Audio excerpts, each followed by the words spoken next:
Hello dear students in this video we are going to discuss Wien bridge oscillator. देखो हमने oscillators की एक series start कर रखी थी जिसके अंदर हमने पहले सारे ऑसिलेटर्स का बेसिक किया था। उसके बाद हमने बारी बारी से Hartley oscillator, Colpitts oscillator, RC phase shift oscillator और इन सब की क्या क्या मेन प्रॉपर्टीज थी, लिमिटेशंस थी, सब कुछ डिस्कस कर लिया था। और माय डियर स्टूडेंट्स, और मैं ये बता दूं कि मैंने ऑसिलेटर वाली सीरीज ऐसे बनाई है जैसे मैंने कभी नहीं बनाई। तो आपको मैं गारंटी देता हूं अब तक की जितनी भी वीडियोस हो चुकी हैं और ये वाली जो वीडियो होगी उसमें आपका 1% भी डाउट नहीं रहेगा। इस तरह से मैंने एक्सप्लेन किया है। तो इस टॉपिक को भी मैं बहुत अच्छी तरह से एक एक चीज को बिल्कुल डेप्थ के अंदर समझाने वाला हूं। तो देखो अपना टॉपिक है आज वेन ब्रिज ऑसिलेटर। ऑसिलेटर का ये एक टाइप है, ठीक है। तो ये भी क्या करेगा, देखो डीसी से हमें क्या करेगा, साइनोसॉइडल सिग्नल्स बना के देगा। डीसी सप्लाई से साइनोसॉइडल सिग्नल्स बना के देगा। बेसिकली क्या होता है, वेन ब्रिज ऑसिलेटर के अंदर दो आरसी सर्किट्स होते हैं। एक होता है सीरीज आरसी सर्किट, दूसरा होता है पैरेलल आरसी सर्किट, ठीक है। तो ये कॉम्बिनेशन होता है दो RC series RC circuit and parallel RC circuits का। और इसके साथ में जैसे डायग्राम में दिख रहा है एक ऑपरेशनल एम्पलीफायर लगा होगा और इसकी हेल्प से ये सारा वर्क करेगा। तो ये कैसे वर्क करेगा ध्यान से सुनना। पहले मैं आपको इसकी वर्किंग अच्छी तरह से समझा देता हूं, फिर इसका जो मैथमेटिकल ट्रीटमेंट है, जो इसकी फ्रिक्वेंसी का फॉर्मूला होगा, फीडबैक रेशियो होगा, वो सब कुछ हम बहुत अच्छी तरह से फाइंड आउट करेंगे और एक एक चीज को बढ़िया ढंग से मैं करवाऊंगा। देखना, देखो आपने आरसी फेस शिफ्ट ऑसिलेटर पढ़ लिया होगा। जैसे उसके अंदर स्टार्टिंग के अंदर डीसी वोल्टेज होती है, उसमें से नॉइस होती है, नॉइस एम्पलीफाई होते होते इनपुट सिग्नल मिलता है। बिल्कुल सेम वैसे ही यहां भी क्या होगा, अपना ऑपरेशनल एम्पलीफायर है, इसकी भी हमने बाइसिंग कर रखी है।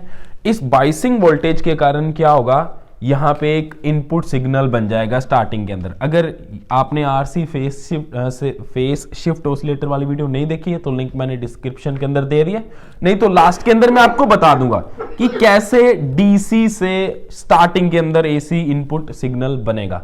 तो वो लास्ट के अंदर मैं आपको बता दूंगा, कोई प्रॉब्लम वाली बात नहीं है। अभी एक बार बस आप ये समझो कि यहां से क्या होगा, इनपुट सिग्नल जाएगा, ये, ठीक है। ये इनपुट सिग्नल गया, ऑपरेशनल एम्पलीफायर क्या करेगा, आउटपुट वोल्टेज हमको देगा, फिर आउटपुट सिग्नल देगा। तो वो आउटपुट हम यहाँ क्या करेंगे, सीआरओ लगा के हम यहाँ पे मेजर कर रहे हैं, उसको विजुलाइज कर रहे हैं और मेजर भी कर रहे हैं। अब आप ध्यान से देखना, यहाँ पे देखो सोचने वाली बात है। ये अपना आउटपुट, ये आउटपुट यहां से हम क्या करेंगे, इस सर्किट के ऊपर इनपुट करवा देंगे। कैसे इनपुट करवाएंगे, ध्यान से देखना, कैसे इनपुट करवाएंगे। ये आउटपुट वोल्टेज का ऊपर वाला टर्मिनल इसके साथ कनेक्टेड है, नीचे वाला ग्राउंड के साथ कनेक्टेड है ना, नीचे वाला ग्राउंड के साथ कनेक्टेड है। और वही इधर देखो, ये वाला ये जा रहा, इसको पॉइंट नंबर ए देते हैं, पॉइंट नंबर ए से कनेक्टेड है। और ये जो पूरा सर्किट है, मतलब एक series RC and parallel RC circuit, इन दोनों का जो कॉम्बिनेशन है उसका जो सेकंड एंड है वो ग्राउंड के साथ कनेक्टेड है। तो हम ये बोल सकते हैं कि ये जो वी आउटपुट वोल्टेज है ये इस सर्किट के पैरेलल में भी है ना, पैरेलल में है ना। इसका देखो फर्स्ट एंड इसके साथ कनेक्टेड है, इसका सेकंड एंड भी ग्राउंड के साथ कनेक्टेड है, इसका सेकंड एंड भी ग्राउंड के साथ कनेक्टेड है। तो एक तरह से ये आपस में कनेक्टेड है। तो ये क्या होगा, ये एंड ये पूरा सर्किट पैरेलल कॉम्बिनेशन में हो गया। और पैरेलल कॉम्बिनेशन के अंदर हमको पता है कि वोल्टेज ड्रॉप सेम रहता है। तो ये वी आउटपुट जो सिग्नल यहां पे आ रहा है, वही वी आउटपुट यहां पे भी इनपुट का काम करेगा। तो ये जो पूरा सर्किट है, ये जो ब्लैक मार्कर से मैंने बना रखा है, इसकी जो इनपुट वोल्टेज होगी वो ये आउटपुट वोल्टेज होगी। तो ये इसकी इनपुट की तरह काम कर रही है। आई होप आपको ये बात समझ आ गई होगी, नहीं तो 1 मिनट रिवाइंड करके दोबारा देख लीजिए, पक्का समझ में आ जाएगी। तो ये इसके ऊपर इनपुट हो गया, जो वी आउटपुट है इसके ऊपर इनपुट हो गया। अब इसमें से हम क्या करेंगे, फीडबैक उठाएंगे, ऑपरेशनल एम्पलीफायर को दे देंगे। तो फीडबैक मैंने क्या उठाया, देखो ये पूरी वी आउटपुट है, इसका कुछ पार्ट यहां ड्रॉप हो जाएगा, बाकी बचा पार्ट इस पे ड्रॉप हो जाएगा। अब जो इस पे ड्रॉप होगा उसको मैंने एज ए फीडबैक उठाया और ऑपरेशनल एम्पलीफायर पे इनपुट कर दिया। अब ऑपरेशनल एम्पलीफायर फिर से इसको एम्पलीफाई करके हमें आउटपुट वोल्टेज देगा, फिर से वही आउटपुट वोल्टेज सेम दोनों के ऊपर इकट्ठी इनपुट होगी, जिसमें ये वोल्टेज प्रोसेस होएगी, उसका कुछ पार्ट उठेगा, यहां जाएगा, फिर आउटपुट सिग्नल मिलेगा। तो इस तरह से कंटिन्यूसली हमें आउटपुट एसी सिग्नल्स मिलते रहेंगे, कंटिन्यूसली आउटपुट सिग्नल मिलते रहेंगे। तो ये होगी अपनी वेन ब्रिज ऑसिलेटर की वर्किंग। अब हमें क्या करना है कि हमारा फीडबैक रेशियो यहां कितना होगा, कितनी फ्रिक्वेंसी की आउटपुट मिलेगी, ठीक है।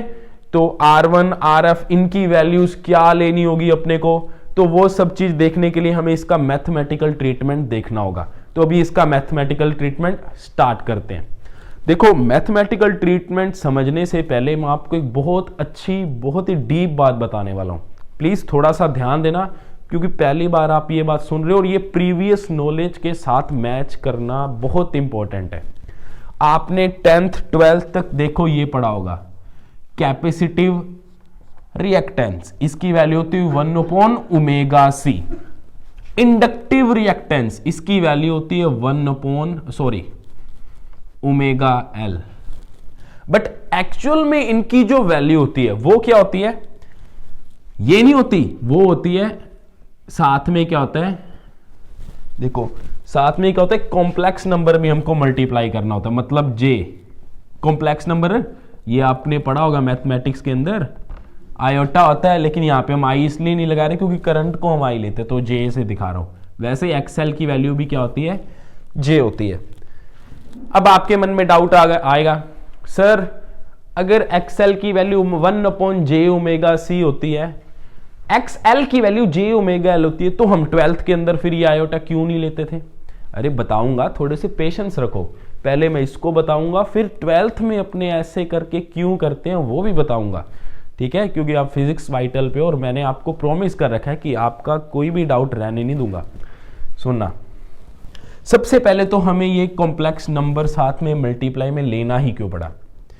देखो याद करो, 12th क्लास के अंदर हमने पढ़ा हुआ है कि LCR सर्किट में, या फिर ऐसा सर्किट जिसमें रेसिस्टेंस भी हो, इंडक्टर भी हो, या फिर रेसिस्टेंस या कैपेसिटर हो, या फिर तीनों, तो हमने ये पढ़ा हुआ है कि जो हीट लॉस होगा या पावर लॉस होगा वो रेसिस्टेंस के अक्रॉस ही होता है, इंडक्टर के अक्रॉस एंड कैपेसिटर के अक्रॉस कोई भी पावर का लॉस नहीं होता। पूरे एक कंप्लीट साइकिल में इस पे भी कोई पावर का लॉस नहीं होता और ना ही इस पे पावर लॉस होता है।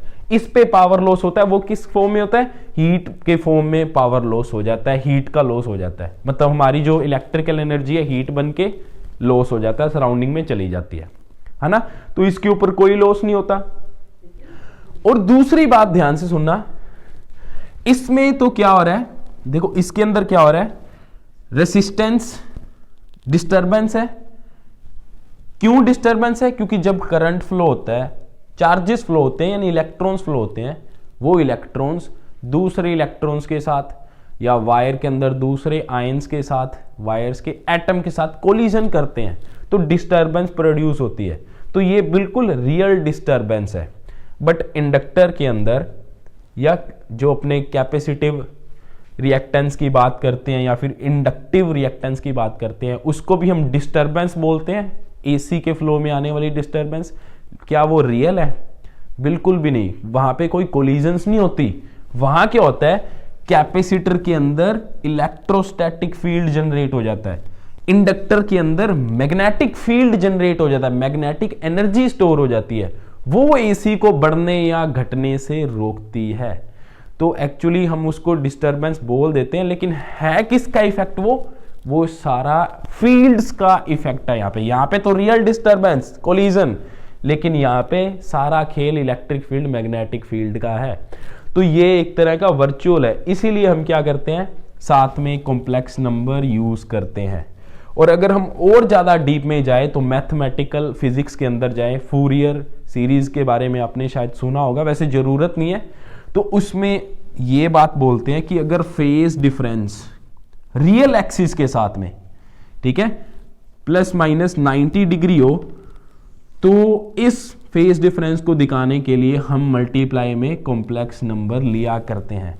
हमने पता है ना 12th क्लास में कि अगर करंट इधर होता है तो रेसिस्टर के अक्रॉस वोल्टेज ड्रॉप भी इधर होगा, और इधर क्या होगा, VL voltage across inductor, current से π/2 एंगल आगे, और वोल्टेज अक्रॉस कैपेसिटर ये क्या होता है, करंट से π/2 एंगल पीछे होती है। ठीक है, तो फेज डिफरेंस 90 होता है। उसको दिखाने के लिए हम फॉर्मूले में क्या लेते हैं, कॉम्प्लेक्स नंबर आयोटा, यहाँ पे J से शो कर रहे हैं, लेते होते हैं।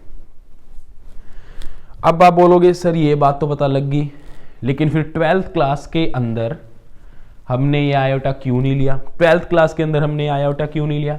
अरे बताता हूं ना, देखो हमने वहां पे आयोटा इसलिए नहीं लिया क्योंकि देखो ये जो हम कैपेसिटिव रिएक्टेंस है या कैपेसिटिव इंडक्टिव रिएक्टेंस है, इसकी हेल्प से हम कुछ भी फाइंड करेंगे, वोल्टेज फाइंड करेंगे या करंट फाइंड करेंगे।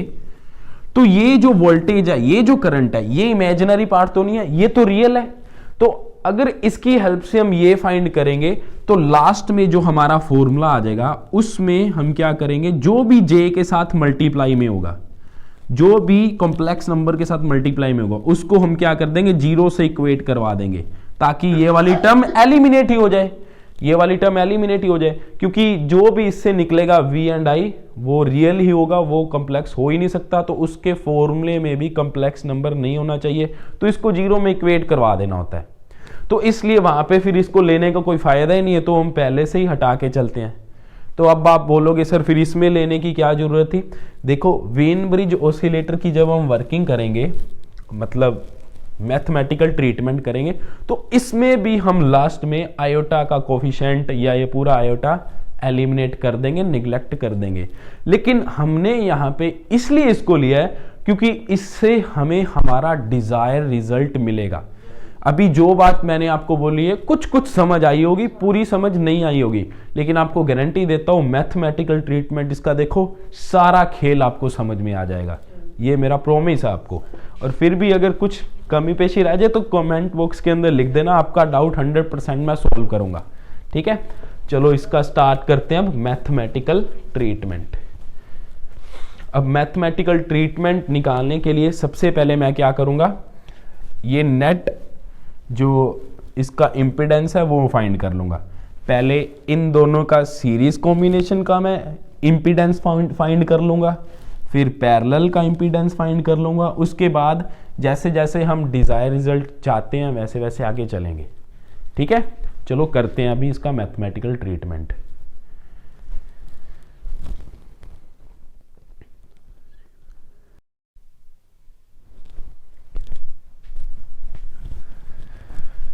हाँ जी स्टूडेंट्स, तो मैंने इसका मैथमेटिकल ट्रीटमेंट है बोर्ड के ऊपर लिख दिया है, तो अभी मैं सारा इसको अच्छी तरह से एक्सप्लेन कर देता हूँ।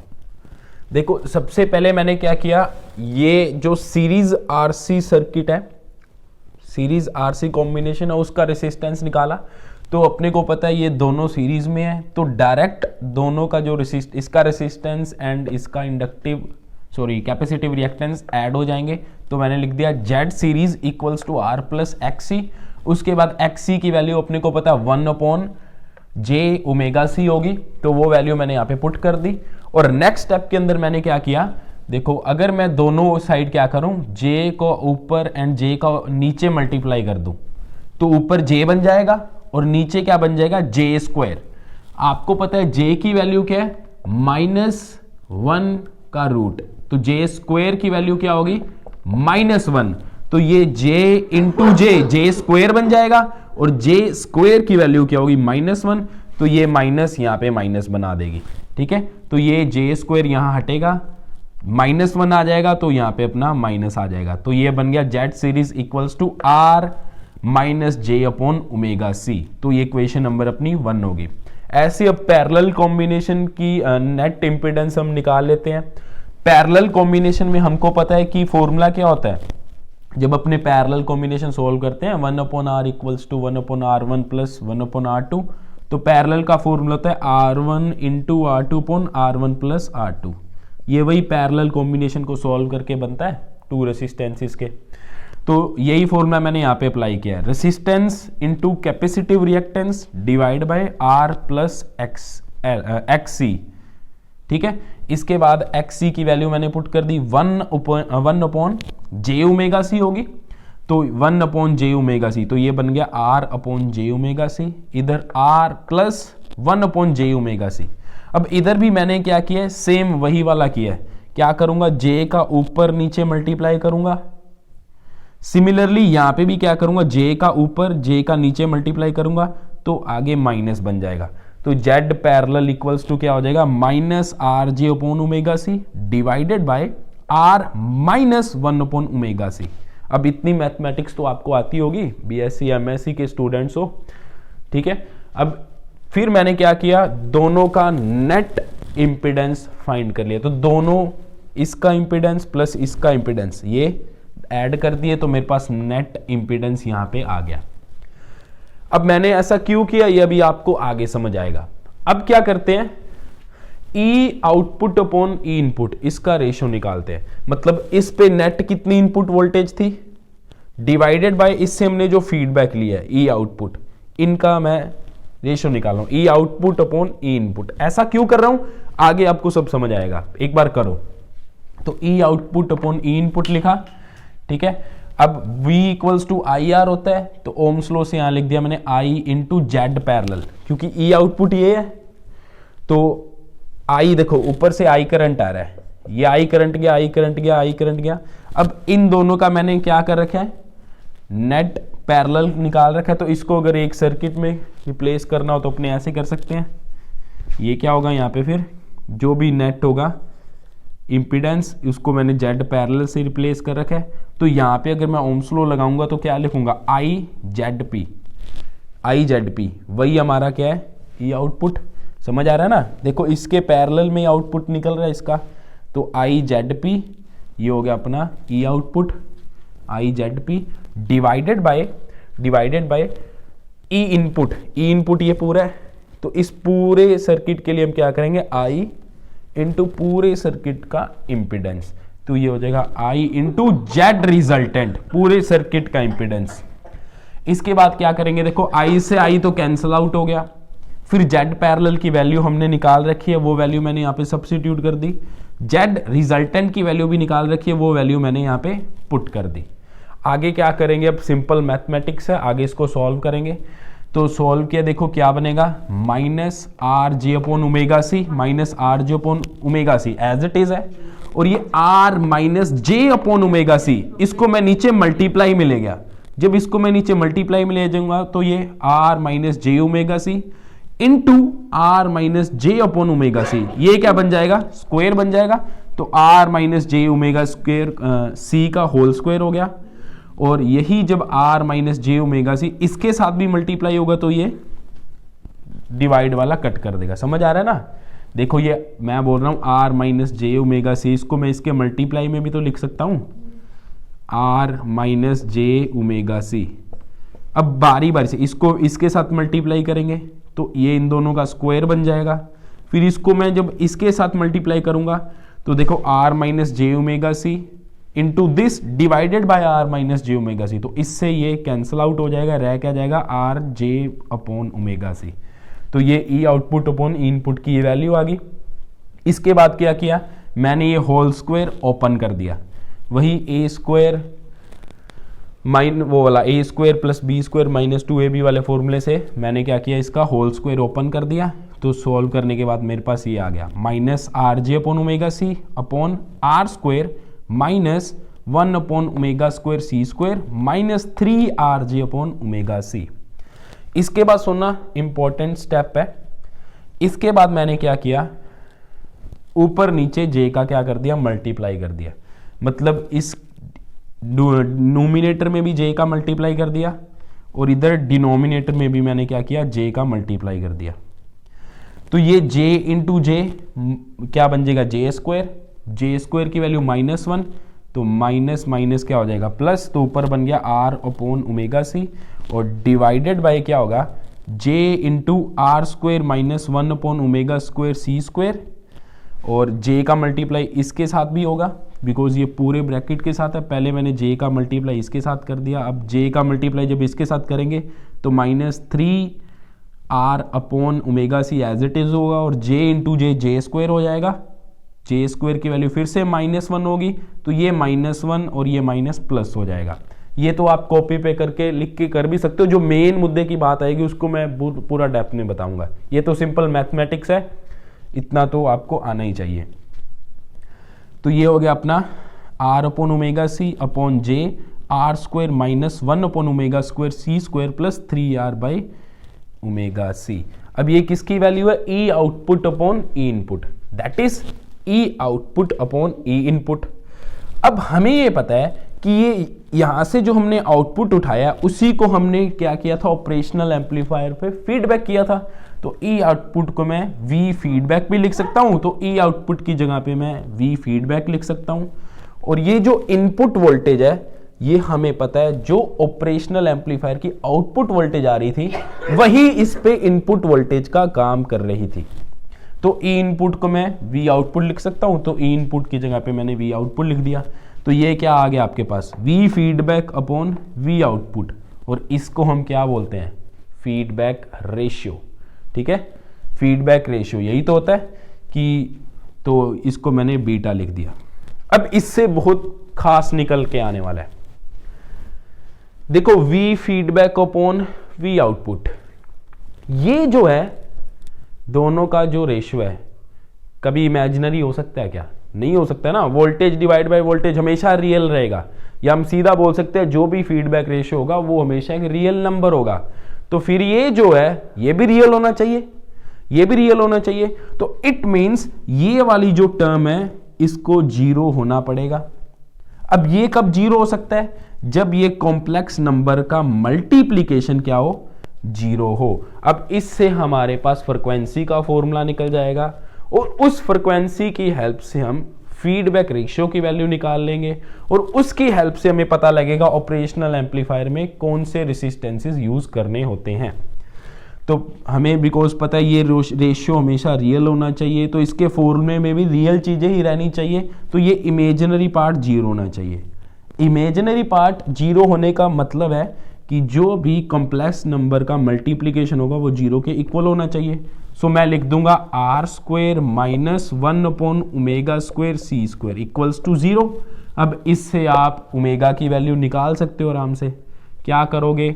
नेक्स्ट स्टेप में आप इसको उधर ले जाओ, ये प्लस का बन जाएगा। फिर ओमेगा स्क्वायर को इधर ले जाओ, तो omega square equals to 1 upon R square C square.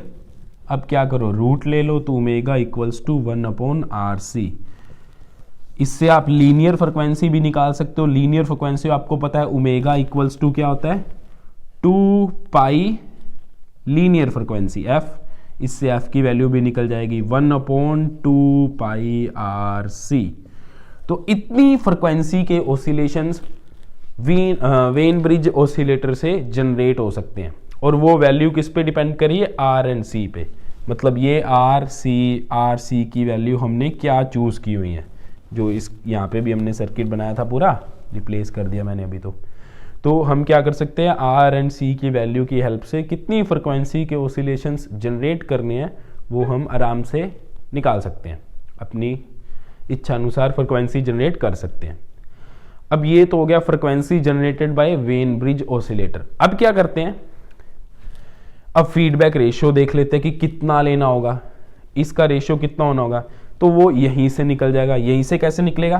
अब देखो, ये वाली चीज तो 0 होगी, इसको 0 के ऊपर पुट कर दिया, तो 0 को जब j से मल्टीप्लाई करेंगे तो ये भी 0, तो ये टर्म तो यहां से गई। 0 प्लस दिस रह गया, तो 0 प्लस दिस करेंगे तो ये 3r बाई ओमेगा सी ही रह जाएगा। अब यहां से हमें पता है ओमेगा सी से ओमेगा सी कैंसिल हो जाएगा, r से r कैंसिल हो जाएगा। तो ये जो फीडबैक रेशियो है इसकी वैल्यू क्या आ गई? 1/3। ठीक है, 1/3। मतलब जो हमें आउटपुट वोल्टेज मिल रही है वो क्या होनी चाहिए?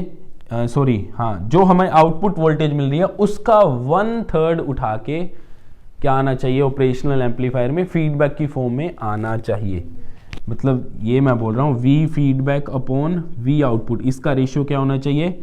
1/3 होना चाहिए। ठीक है, जो फीडबैक वोल्टेज है मल्टीप्लाई करोगे तो V0/3 ही आएगा, वही बोला था मैंने। फीडबैक वोल्टेज क्या होनी चाहिए, आउटपुट वोल्टेज की 1/3 होनी चाहिए। यहाँ से जो फीडबैक वोल्टेज निकलेगी वो जो भी आउटपुट वोल्टेज होगी जो इधर से ऑपरेशनल एम्पलीफायर से निकल के आई थी उसका 1/3 होनी चाहिए। ये अपना काम हो गया। अब एक चीज़ रहेगी कि जो अपना ऑपरेशनल एम्पलीफायर है उसके साथ जो हमने रेसिस्टेंसेस कनेक्ट कर रखे थे वो कितनी कितनी वैल्यू के होने चाहिए। तो देखो जो डायग्राम हमने स्टार्टिंग के अंदर बनाया था, ठीक है, उसके अंदर Z1 ZF लिखाया था। तो जो ऑपरेशनल एम्पलीफायर था वो नॉन इन्वर्टिंग वाला था। तो नॉन इन्वर्टिंग के अंदर हमको एम्पलीफिकेशन का फॉर्मूला पता है, ये होता है ZF/Z1। रेसिस्टेंसेस लगाए थे तो RF/R1। ध्यान से सुनना, सुनने वाली बात है। हमें पता है वेन ब्रिज ऑसिलेटर एक क्या है, ऑसिलेटर है। तो ऑसिलेटर है तो इसको बारखाउज़ेन कंडीशन को फॉलो करना ही पड़ेगा। अब बारखाउज़ेन कंडीशन क्या थी, एम्पलीफिकेशन इनटू फीडबैक रेशियो हमेशा क्या होना चाहिए, 1 होना चाहिए, है ना। देखा होगा आपने, ये स्टार्टिंग के अंदर मैंने सेकंड वीडियो के अंदर बताया था, सेकंड या थर्ड वीडियो में। अब बीटा की वैल्यू क्या आ गई, बीटा की वैल्यू आई 1/3। बीटा की वैल्यू 1/3 आई तो इसकी हेल्प से हम amplification of amplifier, that is amplification of operational amplifier, यहाँ पे जो हमने यूज किया है उसका एम्पलीफिकेशन निकल जाएगा।